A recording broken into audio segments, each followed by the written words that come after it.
Now, I know a lot of you guys are expecting me.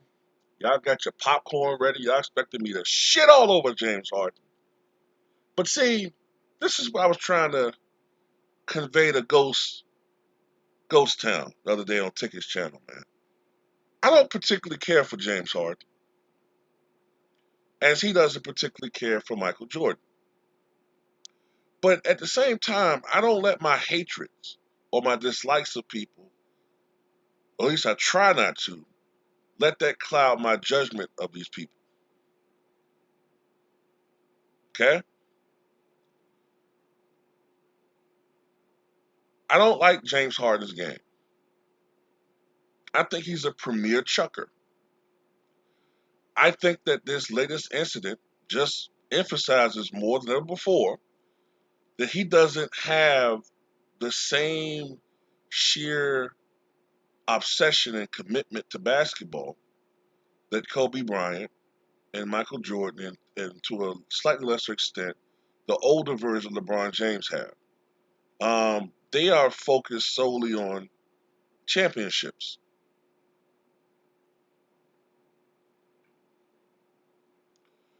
James Harden, to me, doesn't have that tunnel vision that those guys had or have. And, maybe he's one of those guys that he wants to be a great player. He wants to win a title, but he needs a break mentally. Okay? Maybe he needs more of what his usual downtime is. And look, I'm gonna argue from his perspective first. All right, because I can see maybe what he's talking about. I try to listen to both sides, and I see certain things that I think some people may be missing or they're not thinking about. Look at it from James Harden perspective for a second. Now think about this. 2019-20 training camp was in October. I believe early October. Okay? So that's preparing yourself mentally for basketball from October into the season, November, December, January, February, okay, into March. Now, play stops in March because of what was going on, but you could not just take a break from basketball, really, not totally, because number one, when play resumes, whenever that would be, you have to report back. So to an extent, you still had to stay in relatively good shape. Some guys got into great shape, like Jokic. Um, but you had to stay in shape, and you had to, try to stay in some, you basically still had to keep your mentality on basketball. You couldn't just totally check out mentally and think about other things. You still had to focus on the season. So even through March and April and May and June into July, these guys still were training to an extent, still working out, still keeping themselves in shape when until they got that call that the season was going to start. So play resumes very, very end of July. So you go through August, and then you go through September. And I think these guys played all the way until what? Late September. I'm talking about the Houston Rockets. Late September, early October.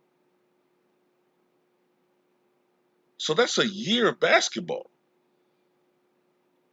Calendar year. That's a calendar year of basketball.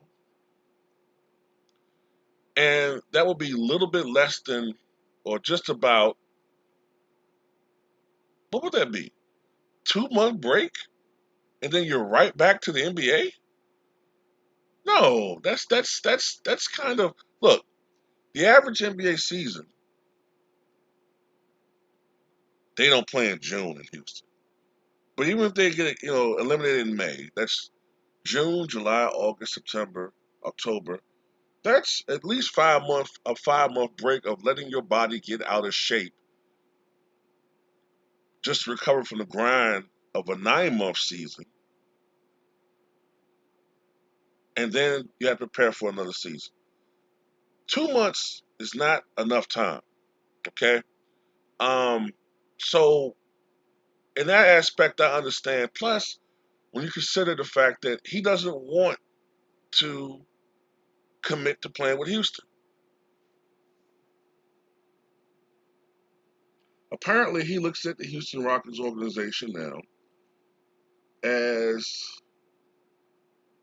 you know, the Knicks of the Western Conference. As far as that's the quote I've read, that he looks at the Knicks with their current coach and their current general manager, and he looks at them as the Knicks of the Western Conference. Now, a part of me is bothered by the fact that he's saying this with, a black coach and a Hispanic general manager. But anyway, he does not want to continue to play with his team. So, you've seen Russell Westbrook be traded. I think that he wants to move on to another franchise. I think he's mentally done. Um, and I think that management should do whatever they can to trade this guy. Find the right deal and make that a priority and just part ways. You'll be doing each other a service at this point. However, I can't completely exonerate James Harden either. Because when you're an employee of a company, okay, when you call out, right, you're supposed to give a call. Like we've all worked jobs. We've all called out, goofed off. We called out and say we're sick. We're not really sick, but you're still supposed to call out and give a reason why you're not going to go to work that day. James Harden is publicly not sick. We can see he's not sick. As a matter of fact, he's partying and says basically he just needs a break or something, right? But he's not communicating with the Houston Rockets at all, which makes it look really bad. You know, it makes it look like you just quit. So the lack of communication on Harden's part is inexcusable. So at the end of the day, I'm like this. The onus is on James Harden, 100%. But I did put that out there at the beginning to kind of understand a little better why he is doing what he's doing. Okay. Um, I don't know where he's going to go. It seems like he wants to go to the Nets. From what I've read about where his mother has said, he wants to go to a contender. I'm assuming he wants to play with the Nets. I don't know if that even is possible. Like, wouldn't they have to? They would have to give up so much to get Hard. You know. Um, I don't know. You know. Plus, a team with Durant, Irving, and Harden, excuse me. Um, how would that work? Would Harden realistically try to fit in with those two? I guess. I don't know. At this point, man, I just think the Houston Rockets need to do whatever the fuck they can to trade him because it's getting ugly.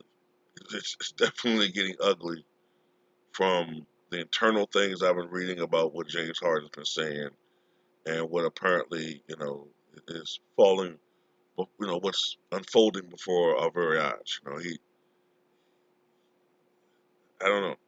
They said at some point he's gonna report to training camp, but he's checked out mentally, in my opinion, man. And he doesn't want to go through the grind of a losing season. I think that's what it is. You know what I'm saying? James Harden has become accustomed to being on teams that are either playoff teams or have winning records, or you know, he's accustomed to being within the mix.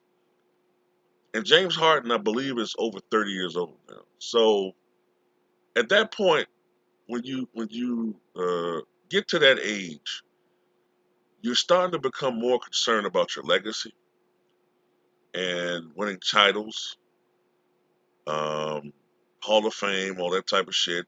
Your next contract too. So yeah,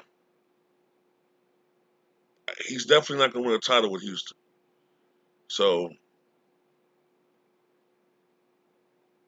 you know, he knows that that's a big stain on his legacy. The fact that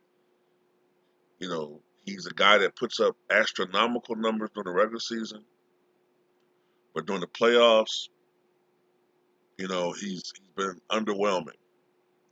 So that's my take on it. Some of you guys